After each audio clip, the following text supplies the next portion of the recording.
ముఖ్యంగా చూస్తే కనుక జగన్మోహన్ రెడ్డి ఎంతో గొప్పగా మళ్ళీ ఇప్పుడు ఆడుదాం ఆంధ్ర అంటూ ఈ నెల 26 నుంచి ఫిబ్రవరి 15 దాకా అంటే దగ్గర అలా ఏదైతే పిల్లల పరీక్షలకు 15 రోజుల మొదలు దాకా ఆడుదాం ఆంధ్ర అంటూ ఒక ప్రోగ్రామ్ అయితే పెట్టారు. అసలు ఎలా చూడొచ్చు అంటారు దీన్ని? గతంలో ఆయన చాలా కార్యక్రమాలు చేశారండి. గడప గడప ప్రోగ్రామ్ అని, ఇంకొకటి మా నమ్మకం నువ్వే జగన్ అని, ఇంకా సురక్ష పద ఏదో అని, అలాగా చాలా ప్రోగ్రాంలు కండక్ట్ చేసి ఇంటికి పంపించాడు. అవి ఏవి కూడా ప్రజలకి నిజంగా వాళ్ళు స్వాగతించలేదు. ఆయన బొమ్మ లోపలికి కూడా వెళ్ళలేదు, ఇంటి లోపలికి వెళ్ళలేదు. ఏదో రకంగా ఎలక్షన్ క్యాంపెయిన్ ఏదో ఒకటి రూపొందించాలని మరి ప్రశాంత్ కిషోర్ చెప్పాడో మరి ఎవరు చెప్పాడో తెలియదు, కానీ ఇదొక ఆడుదాం ఆంధ్ర అని అన్నారు. కాకపోతే ఇక్కడ ఉన్నటువంటి ఆంధ్ర రాష్ట్ర ప్రజలందరూ కూడా మమ్మల్ని ఆదుకోండి ఆంధ్ర అని చెప్పి ఈ రోజున ఎదురు చూస్తూ ఉన్నారు. కాబట్టి ఇవన్నీ కూడా ఎలక్షన్ క్యాంపెయిన్లే తప్పితే నిజంగా యువత పట్ల ఆయనకున్నటువంటి చిత్తశుద్ధి ఏమీ లేదని సంగతి ప్రజలందరికీ కూడా తెలుసు. మరి ఇక్కడ మరీ ముఖ్యంగా చూస్తారు స్కూల్ పిల్లలకి ట్యాబులు పంపిణీ చేయడానికి వెళ్ళిన పరిస్థితుల్లో కూడా ఆయన రాజకీయాలు మాట్లాడటం, అక్కడ పిల్లల ముందర అసలు అలాంటి మానసిక పరిస్థితికి అలా ఎందుకు వచ్చారంటారు జగన్మోహన్ రెడ్డి? ఆయనకి వేరే వేదిక ఏం కనపడటం లేదు. సాధారణంగా ముఖ్యమంత్రి అని ఆయన ఎప్పుడైనా సరే జనాల్లో ప్రజల్లో తిరుగుతా, ప్రజలకు సమస్యలు తెలుసుకుంటా, ప్రజలకి ఏదో రకం మేలు చేసే విధంగా ఉంటారు. కానీ ఇక్కడ చాలా వినూత్నమైనటువంటి పరిస్థితి ఆంధ్రప్రదేశ్ రాష్ట్రంలో.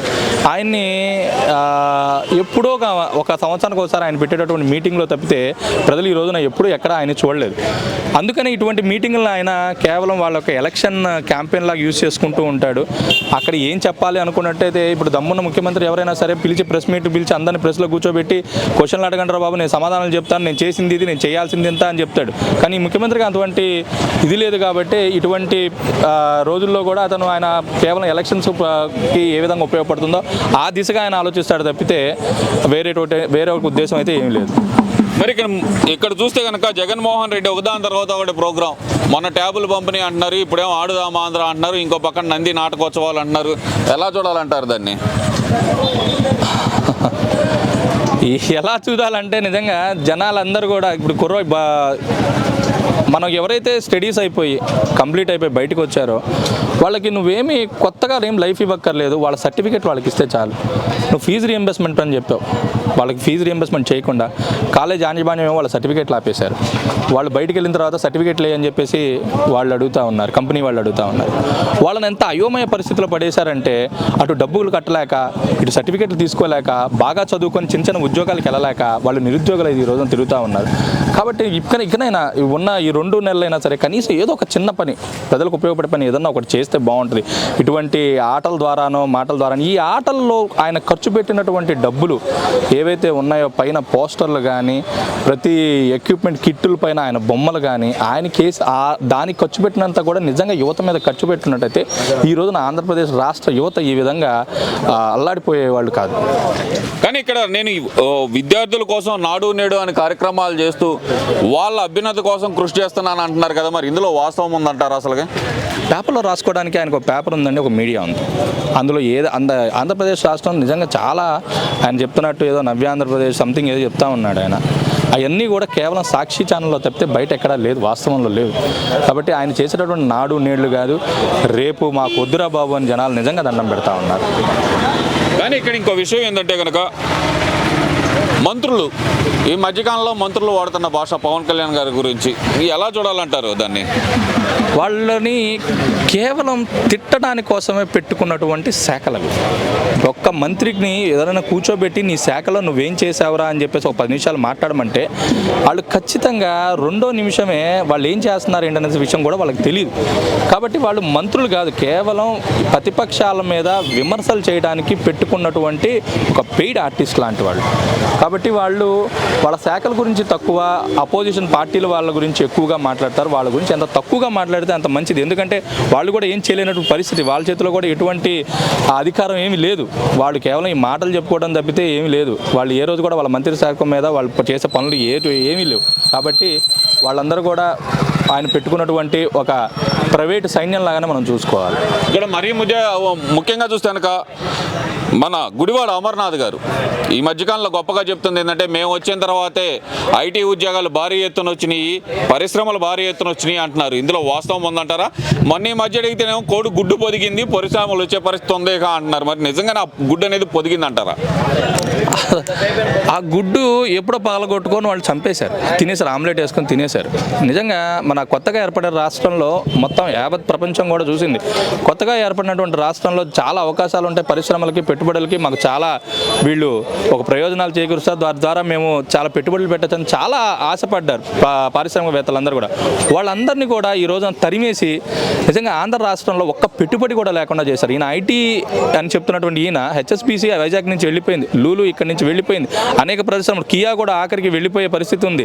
ఇంత పరిశ్రమలు మనకెందుకు? అంత సాక్షాత్ ఒక ఎంపీగా ఉన్నటువంటి గల్లా జయదేవ్ గారి యొక్క పరిశ్రమ కూడా 10,000 కోట్లతో ఈరోజు తెలంగాణలో స్టార్ట్ చేశారంటే వీళ్ళు ఏ రకంగా వాళ్ళని మానసికంగా హింస చేశారో, వీళ్ళకి పెట్టుబడుల పైన వాటి మీద చిత్తశుద్ధి లేదు, కేవలం ఓట్లపైన వాళ్ళకున్న చిత్తశుద్ధి. ప్రజలు నిజంగా అందరూ బాగుండి, అందరూ చదువుకొని, అందరూ విజ్ఞానవంతులైతే వీళ్ళు చేసినటువంటి మోసాలు తెలుస్తాయి అన్న ఒకే ఒక విషయంతో వాళ్ళందరినీ కూడా ఎక్కడ ఎదుగుదల లేకుండా చేసినటువంటి ఏకైక ప్రభుత్వం ఏదన్నా అంటే ఈ ప్రభుత్వం మాత్రమే. మేము ఏకాడికి ఇక్కడ ఆయన ఒకటే చెప్తున్నారు, ఎప్పుడు పెట్టినా సరే మేము విద్యకు అధిక ప్రాధాన్యం ఇచ్చాము. మన బొత్స సత్యనారాయణ గారు చెప్పే ఓవాచ్ ఏంటంటే కనుక పిల్లలు ఎక్కువ చదువుకోవడం వల్ల నిరుద్యోగులు ఎక్కువైపోయారు అంటే ఆయన చేసిన వ్యాఖ్యను అసలు ఎలా చూడొచ్చు అంటారు? అంటే చదువుకొని రాని వాళ్ళు కూడా ఈ రకమైనటువంటి కామెంట్ ఎవరు చేయరండి.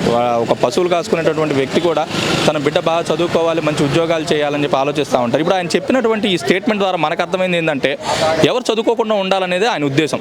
ఎవరు చదువుకోకపోతే నిరుద్యోగులే ఉండరు. అసలు నిజంగా అటువంటి స్టేట్మెంట్ నిజంగా ఇప్పటికి కూడా వాళ్ళు సమర్థించుకుంటూ తిరుగుతూ ఉన్నారు. నిజంగా వాళ్ళని మంత్రులనాలా, మరి ఈ జనాల పాలిట శత్రువులు అనేది కూడా వాళ్ళకి విజ్ఞతగా వదిలేస్తున్నాము. చదువుకోవటమే నేరంగా, చదువుకోవటమే చాలా ఘోరంగా ఆయన ఇచ్చినటువంటి స్టేట్మెంట్ నిజంగా ఈ ఆంధ్ర రాష్ట్ర యువతలో చాలా వాళ్ళకి నిరసనలు చాలా తగులుతాయి. రానున్న 2024 ఎలక్షన్లో ఈ అన్నిటి కూడా వాళ్ళు ఖచ్చితంగా వాళ్ళకి రిటర్న్ గిఫ్ట్ అనేది ఖచ్చితంగా ఇస్తారు. ఇక్కడ నాకు వచ్చిన ఏంటంటే విద్యకు అధిక ప్రాధాన్యత ఇస్తున్నాం మేము అంటూనే ఎక్కువ చదువుకోవటం వల్ల నిరుద్యోగులుగా మారారు అంటూ ఒక విద్యాశాఖ మంత్రి మాట్లాడటాన్ని అసలు ఎలా చూడాలంటారు? దాన్ని మీద చెప్తుంది, తీవ్రంగా ఖండిస్తూ ఉన్నాం మేము. విద్యకు వాళ్ళ అధిక ప్రాధాన్యత ఎక్కడా కూడా ఇవ్వలేదు.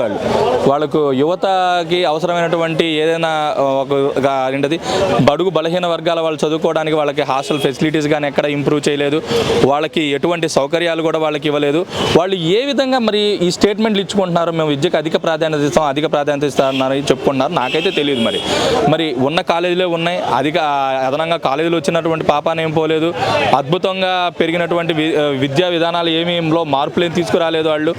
సో ఇవన్నీ వాళ్ళ స్టేట్మెంట్లు చెప్పుకోవడానికి తప్పితే ఒక స్క్రిప్ట్ వస్తుందండి వాళ్ళకి. ఎప్పుడైనా సరే ఒక స్క్రిప్ట్ వస్తుంది, చక్కగా ఆ స్క్రిప్ట్ని మీడియా ముందు ప్రజెంట్ చేసి వెళ్ళిపోతారు. మీరు మీడియాలో కూడా మళ్ళీ ఒక క్వశ్చన్ వేశారంటే వాళ్ళు మళ్ళీ దానికి ఆన్సర్ చెప్పరు. కేవలం స్క్రిప్ట్ ఇది, ఆ స్క్రిప్ట్ ప్రకారం వాళ్ళు రాసుకోవాల్సినవి రాసుకుంటారు, వాళ్ళు ప్రచురించుకుంటారు తప్పితే ఆంధ్రప్రదేశ్ రాష్ట్రం ఇప్పుడు చాలా క్లియర్గా చెప్తా ఉన్నాము. ప్రతి ఒక్క యువత కూడా నిజంగా ఈ ప్రభుత్వం వల్ల చాలా హింసపడ్డారు. వాళ్ళకి ఈ యొక్క ఫలితం 24లో ఖచ్చితంగా చూపిస్తారు. ఇక వైసీపీ ప్రభుత్వానికి ఇదే చెప్తా ఉన్నాము, ఆంధ్రప్రదేశ్ యువత తరపు నుంచి కూడా చెప్తా ఉన్నాము. మమ్మల్ని ఎంత అయితే మీరు బాధ పెట్టారో దాని ప్రతి దానికి మీకు వడ్డీ తప్పున మీకు లెక్క అప్పచెప్తాం. Thank you.